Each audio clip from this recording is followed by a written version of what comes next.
가장 큰 리스크가 지금 상업용 부동산과 하이힐드 차환 발행이라고 보고 있거든요. 선제적 인하는 시장이 좋습니다. 후행적 인하는 시장이 망가지는 뒤에 하기 때문에 그렇죠. 1개월짜리 채권이 역레포 금리보다 높은 상황이면 시장의 유동성 긴축이 잘 안 일어납니다. 근데 이게 만약에 역전된다? 내년 1월 달에 나오는 미국 CPI가 제일 높은 지표라고 보시면 돼요.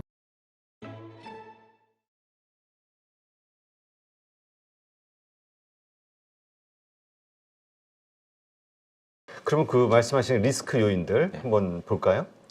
저는 고금리가 장기화되면 가장 큰 리스크가 결국은 이제 지금 상업용 부동산과 하이힐드 차환 발행이라고 보고 있거든요. 내년부터 올해는 하이힐드에 대한 차환 발행은 거의 없었어요. 네. 그러니까 차환 발행이 뭐냐면 채권 만기가 돼서 보통 우리가 빚을 뭐 은행에서 5년 빚을 빌렸는데 5년 뒤에 원금을 다 갚고 하는 게 아니라 보통 또 다른 은행에서 빌려서 또 롤오버 하잖아요. 그렇죠. 회사도 똑같거든요. 미국 회사들도. 내년에는 그 롤오버가 엄청나게 많이 몰려온다. 그러니까 코로나 직후에 그 여러 가지 지원책들로 받았던 게 3년짜리 단기물이었군요. 네. 채권들이. 그때도 걔네들도 그래도 뭐 잘해놓은 거예요. 왜냐하면 만기를 그나마 좀 길게 만들어놨었으니까. 그래서 그게 2023년, 2024년부터 이제 몰려오고 이걸 제가 월별로 다 가져온 거예요. 내년은 미국 하이힐드 채권의 만기 도래분들. 그래서 이게 빨간색 그래프가 올라온다고 하면 차환 발행이 많아지는 겁니다. 네. 그래서 위험해질 수 있다는 거 하는 건데 내년 3월 달부터 조금 생기기 시작합니다. 이게 그러네요. 월별 차환 발행 물량이거든요. 그리고 실질적인 제일 많은 물량은 2025년에 다 몰려 있어요. 그래서 얘네들은 빨리 금리 인하를 바라고 있어요. 금리 인하를 해야 시장의 유동성들이 하이힐드 쪽으로 돈이 들어오거든요. 그러면 좀 금리도 낮게 좀 다시 재발행을 할 수가 있고 얘네들은 지금 금리로 만약에 다시 재발행하잖아요. 죽어.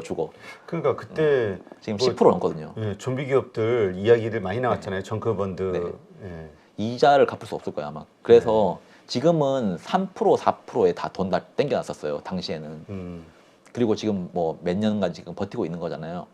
근데 지금 수익이 떨어지고 있는 상황에서 이자가 3% 4% 하는 게 갑자기 10%로 롤오버가 된다?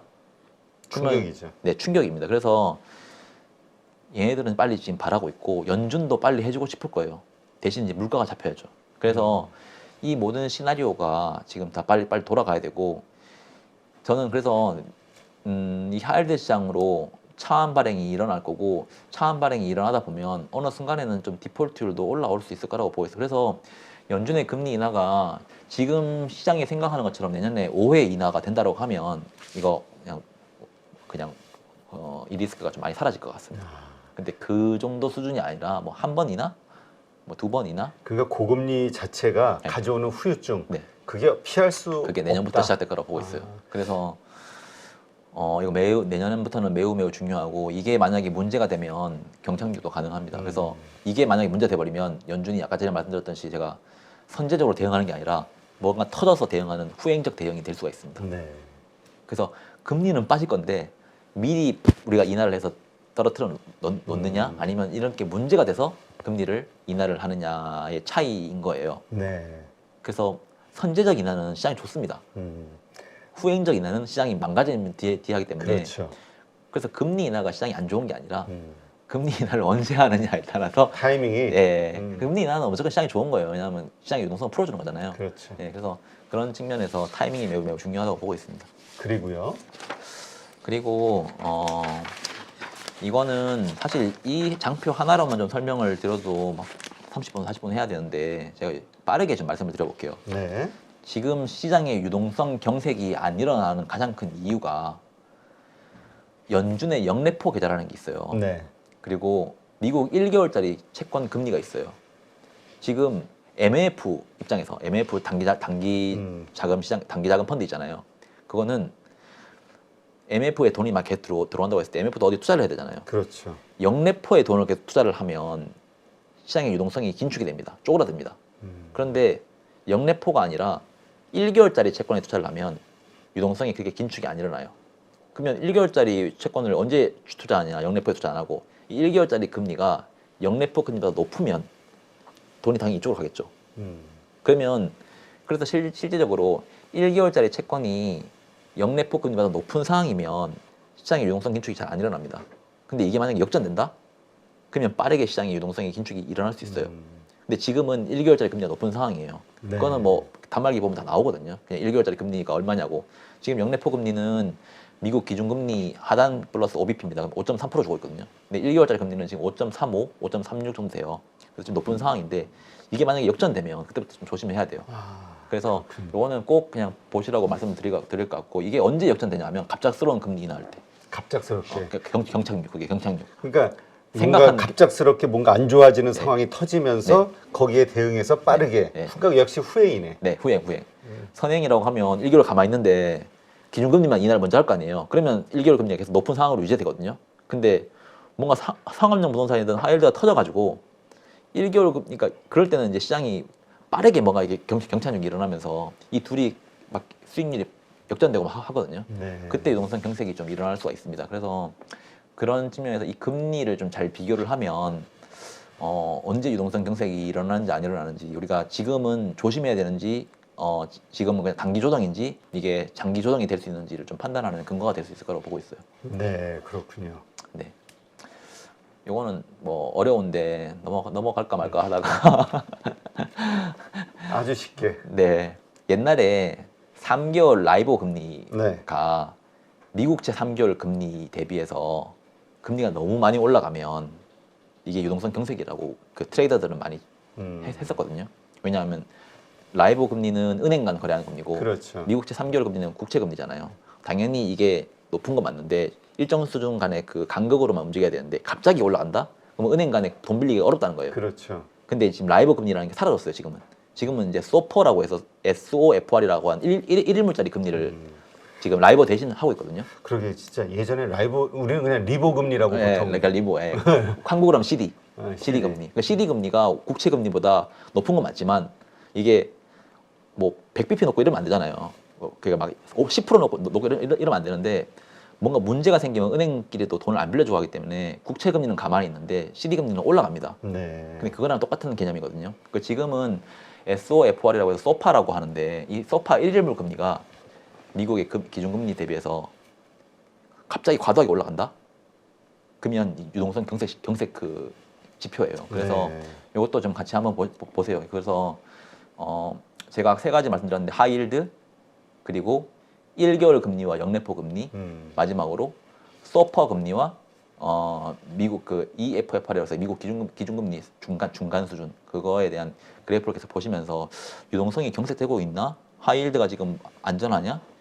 사실 이게 내년에 사실 발생할 수 있는 저는 가장 큰 리스크라고 보고 있고 이게 발생 안 하면 크게 리스크 없어요. 그래서 근데 저는 그 미국이 선제적 대응을 할 것 같아. 왜냐하면 거기에 모든 이유가 우리 얘기했듯이 SNS라든 이런 걸 통해서 이게 그 지식의 평준화 네. 그리고 이로 인한 우려들이 사방에서 터지기 네. 때문에 그 관계자들이 모를 수가 없어. 네. 시장에서 딱 이런 우려가 나오고 있다. 그러면은 알아서 거기에 대해서 자기들도 생각해 보게 되고 또 이렇게 그렇죠. 대응책을 저도 구독자분들이 댓글 달아주는 거 보면서 공부하거든요. 질문을 하는데 저도 생각 안 해본 거야. 맞아요. 그래, 연준도 똑같을 것 같아요. 그렇죠. 그 아이비들이 이야기를 하고 SNS 사람들한테 얘기하는 것들 있잖아요. 그렇죠. 그런 걸 보기도 하고 뭐 닉 티메러스 같은 월스트리트 연준 대변인 이런 사람 만들어서 먼저 시장에 던져보고 그 내용은 그래서 소통을 계속 하니까 그러니까 갑작스러운 경찰력이 안 오는 거죠. 왜냐하면 아무도 생각 못한 게 와야 되는데. 그러니까 예상은 맞는데 그래서 전문가들의 예상이 자꾸 틀려지는 이유가 예상대로 안 가는 게 이쪽에서 대응을 하거든. 대응책이 자꾸 나오니까 제가 그 얘기 하고 싶었던 거예요. 틀려도 난 잘못 없다. 네, 그래서 모두가 생각하고 있는 시나리오대로 잘 안 간다. 네. 그거는 대비를 하고 있고 그래서 우리는 전망을 미리 해놓고 그 전망은 유연하게 대응을 해야 돼요. 연준도 대응을 빨리빨리 하려고 하고 있잖아요. 그렇죠. 지금 이제 탁상 공론에서 하는 건 이제 끝났거든요. 그런 시장은. 그래서 그런 시장보다는 전망을 해놓고 그게 좀 아니다 싶으면 빨리빨리 바꾸고 수정하는 게 매우 중요하다고 보고 있고요. 이게 제가 아까 인플레이션 그래프는 보여드렸잖아요. 네, 그렇죠. 이거 제 수치로 다 시뮬레이션을 제가 한 거예요. 해보면 이번에 어저께 물가가 나왔잖아요. 0% 나오면서 0.1% 나오면서 미국 그 CPI가 3% 정도 나왔거든요. 그러면 다음 달 얼마 나올지, 그 다음 달 얼마 나올지 이거 시뮬레이션을 해보면 이게 지금 녹색이 이 세로율 기준으로 녹색이 가장 그 높은 인플레 수준이라고 보시면 돼요. 예를 들어서 0.3% 기준으로 보면 내년 1월 달에 나오는 미국 CPI가 제일 높은 지표라고 보시면 돼요. 이게 보시면 내년 1월 달 이후로는 인플레는 내려갑니다. 그래서 국채 발행을 뭐 하면서 금리가 튄다? 뭐가 문제가 돼서 금리가 튄다? 결국 국채는 인플레와 경기의 합이거든요. 합. 그렇죠. 근데 인플레는 이 지표만 놓고 보면 기저효과 놓고 보면 올라갈 가능성이 매우 낮습니다. 특히 내년 상반기까지는. 그러면 인플레는 그렇게 두려워할 필요 없을 것 같아요. 일단 내년 하반기 되면 제가 다시 이야기하겠지만 일단 최소 상반기까지는 인플레는 그렇게 두려워할 필요가 없다. 그럼 경기만 보면 되는데 과연 경기가 어마어마하게 좋을까? 저는 그렇게 안 보거든요. 그렇다 치면 물가의 방향성 정해졌지. 경기의 방향성 뭐 왔다 갔다 하겠지만 뭐 그렇게까지 튀지 않는다고 하면 국채 금리가 수급에 의해서 막 어마어마하게 팍 튀고 그럴 가능성은 크지 않습니다. 네. 그래서 그런 측면에서 좀 이제 좀 채권을 좀 봐주시면 좋을 것 같고요. 연준이 경기 침체에 빠진다라면 그렇지. 최악의 리스크 우리가 걱정하는 경기 침체에 빠졌을 때 그거를 쉽게 그 상황을 해결할 수 있는 능력이 과연 있냐. 네. 파월이 이제까지 보여준 게 신뢰를 좀 잃었기 때문에. 네. 그거 어떻게 해결하냐면 떨어지는 성장률보다 더 빠르게 금리를 인하하면 됩니다. 그래서 그게 정책 여력이라고 하거든요. 우리나라 지금 3.5%까지 올려놨잖아요. 그러면 우리나라는 정책 여력이 3.5% 있는 거예요. 미국은 5.5%까지 올렸잖아요. 정책 여력이 5.5% 있는 거예요. 그러면 강력한 힘이 있는 거네. 네, 저는 있다고 보고 있고 지금 굳이 안 하고 있는 것뿐이지 문제가 되면 연준은 디플레이션의 도사입니다. 도사. 지금까지 20년 동안 디플레이션은 누구보다 빠르게 대응했어요. 코로나도 대응해버렸잖아요. 그냥. 그렇죠. 네. 하긴 그때 뭐 금리 인하를 팍팍 해버렸죠 그때. 인플레이션 좀 두려워하고 하는 것 같아요. 근데 인플레이션을 왜냐하면 1970년대 이후는 인플레이션을 겪어본 적이 없거든요. 그 인플레이션은 두려워서 좀 조마조마하고서 긴축을 하고 있지만 완화적으로 돈을 안 들고 있지만 디플레이션이 온다? 걔들은 도사예요, 도사. 그래서 디플레이션에 대한 정책 여력은 있다. 굳이 그건 걱정할 필요 없다. 우리만 잘 대응하면 된다라고 저는 생각을 하고 있고. 네, 그 정도 생각하고 있고. 저는 채권을 장기채 입장에서 그러니까 오늘 저희가 뉴스를 보니까 그 개인 투자자들의 그 회사채 투자가 네. 지금 아주 급증하고 있다 이런 뉴스들이 나오더라고요. 그러니까 개인 투자, 이 별걸 다 하네요. 이제 회사채 투자도 하고. 저는 근데 그 개인 투자, 회사채 투자하는 건 아마 그런 개념일 거예요. 그 만기 보유. 그렇지. 예, 만기 보유겠지. 예. 디폴트는 안 나니까 회사채가 이자를 많이 안정적인 네. 수익을 디폴트 안 나는 회사들 중심으로 사놓고 매년 이자 얼마 받아가겠다라는 개념으로 했는데 우리가 지금 채권 투자하는 사람들, ETF를 하는 사람들은 자본 차익이 목적이 그렇죠. 크거든요. 그래서 장기채 너 지금 사서 먹을 수 있냐 못 먹냐 2, 3년 놓고 보면 10년짜리 채권 샀을 때 먹을 수 있을 것 같아요. 자본 차익 무조건 생길 것 같아요. 근데 당장 내년 1월 달에 지금 샀는데 내년 1월 달에 지금 금리가 지금보다 높냐 낮냐고 판단하라고 하면 높을 수 있을 것 같아요. 그런 측면에서 저는 장기채를 사는 거를 향후 한 1, 2년 보유한다고 가정하면 사는 걸 맞다고 보지만 여기에 플러스 장단기 커브 스티프닝 포지션이라는 게 있습니다. 이게 지금 장단기 스프레드 역전되어 있잖아요. 그렇죠. 스티프닝을 하는 거면 정상화되는 거예요. 베팅하는 거예요. 이거를 같이 가져가면 매우 좋을 것 같습니다. 그러니까 채권은 가져가되 장단기 커브가 정상화되는 거에 투자하는 상품을 같이 투자를 하면 장단기 커브가 언제 정상화되냐면 기준금리가 빠르게 인하되거나 아니면 기준금리 인하를 안 하는데 갑자기 10년 금리가 어마어마하게 올라가거나 그러면 사실 우리는 여기서 손실 나는 거를 이 커브 스티프닝에서 다시 메꿀 수 있거든요. 그렇죠. 근데 만약에 뭐 기준금리를 빠르게 인하한다고 하면 여기서도 먹고 여기서 먹어요. 그런 ETF가 또 있나 보죠? 우리가 보통 해외 TTL 같은 거 미국 상장은 아니고 제가 하나 찾았는데 런던에 상장돼 있더라고요. 그래서 그거를 국내 HTS에 살 수 있는지는 한번 해보시는 게 좋을 것 같아요. 그래서 TLT죠? TLT는 그냥 미국 장기채 투자. 그죠. 장기채 10년물 이상. 네. 근데 그거에 대한 100. 네. 근데 이제 그 커브 스티프닝, 장단기 스프레드 확대 베팅하는 ETF가 또 있어요. 그거는 이제 미국 게 아니라 런던에 상장돼 있어서. 근데 이걸 두 개 같이 가져가면 이렇게 어렵게 투자를 해야 돼? 근데 장기채 투자해서 손실을 볼 수가 있으니까. 그렇지. 금리가 올라버리면. 근데 금리가 올라도 여기서 손실을 많이 해줄 거라는 거예요. 그래서 같이 가져가고 주식은 빠질 때마다 사주고 이 전략으로 하면 내년에 뭐 매일매일 대응하는 것보다 사실 이 전략으로 해서 가져가면 저는 그 괜찮지 않을까라고 보고 있고 저도 이 포지션이 저는 내년에 좋다고 보고 있고 장단기 커브 같은 경우에는 저도 뭐 이거는 좀 괜찮은 것 같아요. 아니 근데 이왕 또 장단기 금리 이게 얘기가 나왔으니까 우리 맨날 했던 얘기가 역전 현상이 벌어지고 나면은 꼭 뭐 6개월에서 1년 후쯤에는 경기 침체 혹은 뭐 경제 위기가 오지 않았냐. 네. 이번에도 오지 않겠냐. 데이터로 봤을 때. 그게 후행하면 오죠. 후행하면 장단기 스프레드가 정상화되는 게 결국은 과거에 놓고 보면 기준금리를 인하를 했을 때거든요. 다 후행적으로 인하를 했잖아요. 그래서 요 그래프 마지막으로 한번 봐주시면 네. 노란색 그래프가 미국 10년물 빼기 2년물이에요. 그 장단기 스프레드. 항상 과거에 보면 거의 2.5% 정도까지 이렇게 벌어져 있었는데 지금 마이너스 50%, 마이너스 0.5%입니다. 이게 이렇게 정상화되면 이게 만약 0.5%에서 2.5%로 간다고 하면 미국제 10년물 3% 먹는 거랑 똑같아요.